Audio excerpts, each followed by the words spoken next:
Masquera say Zimbabwe, welcome to our channel, Zoom Confessions and Deep Secrets. Kana kaki kitanka kukwepa neno channel. Please don't forget to subscribe. Kana chungo garaka subscriber. Don't forget to comment and share this video. Nasi Zimbabwe itaigira nyaye. Yabudi tukana wanosu Chamisa pa X, formerly known as Twitter. Vanosu Chamisa, vanis message ya wakasenda Zimbabwe.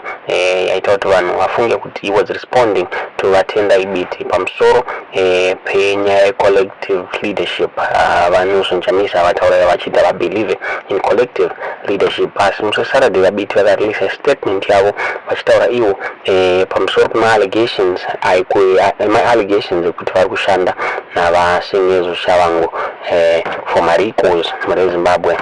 Vabiti vakaramba nyaya iyi vakataura ivo vachiti will never betray the struggle for democracy Zimbabwe. Zvakare vakabawedzera vachitaura ivo core values avo vakataura ivo vachiti core values avo his commitment to democracy, then constitutionalism, then the rule of law, then transparency, openness, pamwechete ne collective leadership Zimbabwe.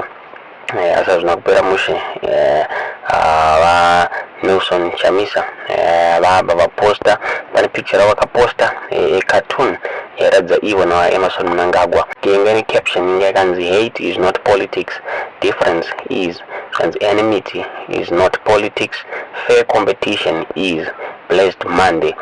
Vanakawanda vafunga kuti this message yanga redirected kuna Tendai Biti zvakare nenye core values avo zvokuti one of my users batkuita abavunza vachamisa akati is there anything called collective leadership for unlike hearts and minds.